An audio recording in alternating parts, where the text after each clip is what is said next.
Suriah kembali membalas Israel, tapi kali ini balasannya tidak datang lewat rudal balistik atau serangan artileri biasa. Balasan datang dalam bentuk aliansi strategis. Hizbullah, kelompok bersenjata dari Lebanon Selatan, bergerak mendampingi Damaskus dengan satu misi jelas, melumpuhkan jalur ekonomi vital Israel. Target utama mereka adalah pelabuhan Ashdod, pelabuhan terbesar kedua di Israel setelah Haifa, dan satu dari dua titik logistik utama yang menopang 90% kebutuhan pangan, bahan bakar, dan ekspor teknologi Israel. Serangan diluncurkan dalam waktu singkat. Sebanyak 11 drone kamikaze dilaporkan terbang dari arah laut, memanfaatkan ketinggian rendah dan keheningan malam. Drone tersebut membawa hulu ledak termobarik, jenis yang dirancang untuk menghancurkan struktur keras dan membakar wilayah terbuka dengan tekanan panas yang ekstrim. Mereka menyasar langsung pada titik-titik kunci, tangki penyimpanan bahan bakar, jalur kereta logistik, terminal kontainer, dan gudang kimia industri. Ledakan pertama menghancurkan tangki bahan bakar utama di sisi barat pelabuhan. Api langsung menjalar ke dua kapal logistik yang sedang bersandar. Selang beberapa detik, dua drone lain menghantam jalur kereta yang biasa digunakan untuk mengangkut pasokan ke pusat distribusi di Tel Aviv dan Yerusalem. Terminal kontainer terbakar hebat. Ratusan peti kemas meledak satu persatu karena berisi bahan kimia, mesin industri, bahkan amunisi yang baru diimpor. Operator pelabuhan langsung menghentikan seluruh kegiatan dan mengaktifkan sistem evakuasi darurat. Hanya dalam waktu 7 menit, pelabuhan Ashdod berhenti total. Lebih dari 60% barang impor Israel tidak bisa masuk. Kapal-kapal dagang yang sudah dijadwalkan merapat akhirnya berputar arah atau tetap tertahan di perairan lepas menunggu perintah. Lalu lintas logistik darat menuju Tel Aviv dan Be'er-Sheva lumpuh. Tak ada pergerakan keluar masuk dari pelabuhan. Dampak langsung mulai terasa dalam 24 jam pertama.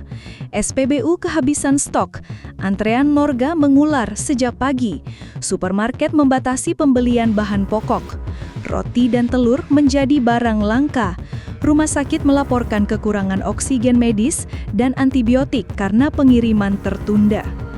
Industri teknologi yang selama ini menjadi tulang punggung ekonomi Israel ikut terkena imbas. Beberapa perusahaan semikonduktor di Herzliya dan Ra'anana terpaksa menghentikan produksi karena modul penting yang mereka butuhkan tertahan di kontainer. Proyek ekspor teknologi militer tertunda. Pabrik drone militer mengalami kekurangan chip pemroses. Total kerugian dalam 72 jam pertama diperkirakan mencapai 3,2 miliar dolar. Tapi lebih dari uang, yang hancur adalah rasa aman. Banyak warga Israel mulai mempertanyakan mengapa serangan sebesar ini tidak terdeteksi oleh Iron Dome maupun sistem pertahanan udara multilapis Israel lainnya. Para analis menyebut bahwa drone yang digunakan memiliki sistem navigasi optik mandiri yang tidak bergantung pada GPS, membuatnya sulit dilacak. Mereka juga terbang sangat rendah dan menyatu dengan sinyal radar perkapalan sipil. Ini menunjukkan bahwa serangan dilakukan oleh operator profesional dengan dukungan intelijen tingkat tinggi. Pemerintah Israel menggelar sidang darurat selama 2 malam berturut-turut. Perdana Menteri memerintahkan balasan militer ke beberapa posisi Hizbullah di Lebanon Selatan dan wilayah perbatasan Suriah. Namun, balasan ini dinilai tidak sebanding dengan dampak serangan awal. Banyak target yang sudah kosong. Hizbullah telah meninggalkan pos-pos mereka hanya beberapa jam setelah serangan pertama dilakukan. Lebih dari itu, Hizbullah merilis pernyataan bahwa pelabuhan Ashdod adalah target sah karena digunakan untuk mengimpor senjata yang dipakai menyerang warga sipil di Suriah. Mereka menyebut serangan ini sebagai fase awal dari apa yang mereka sebut sebagai strategi titik tumpu. Strategi yang tidak bertujuan menghancurkan semua kekuatan militer Israel, tetapi menghancurkan elemen-elemen kunci yang menopang kekuatannya. Efek psikologis di dalam negeri tidak bisa diabaikan. Nilai tukar shekel anjlok. Investor asing menarik dana mereka dari Tel Aviv Stock Exchange. Perusahaan-perusahaan logistik mulai mengalihkan jalur dari pelabuhan Israel menuju Siprus dan Turki. Bahkan pengiriman senjata yang dipesan dari Amerika Serikat tertahan karena risiko keamanan. Militer Israel kini menghadapi dilema besar. Mereka bisa melancarkan serangan lebih luas ke Lebanon, tapi itu berarti membuka dua front perang penuh, di utara dan di selatan. Sementara itu, pelabuhan Haifa juga kini dianggap rentan. Dan Eilat, pelabuhan cadangan di selatan, tidak memiliki kapasitas cukup untuk menampung logistik nasional dalam skala besar. Yang lebih mengkhawatirkan, sebuah kapal dagang Israel diserang di Laut Merah 2 hari setelah insiden Ashdod. Drone tak dikenal menghantam lambung kapal, menyebabkan kerusakan parah. Semua ini menunjukkan bahwa musuh-musuh Israel tidak hanya memanfaatkan titik lemah militer, tetapi juga titik lemah ekonomi dan perdagangan. Inilah jenis perang baru, perang logistik, perang asimetris, perang jaringan pasokan. Hizbullah dan sekutunya tidak mencoba mengalahkan IDF secara langsung, melainkan melumpuhkan mesin yang menopang kekuatan militer itu.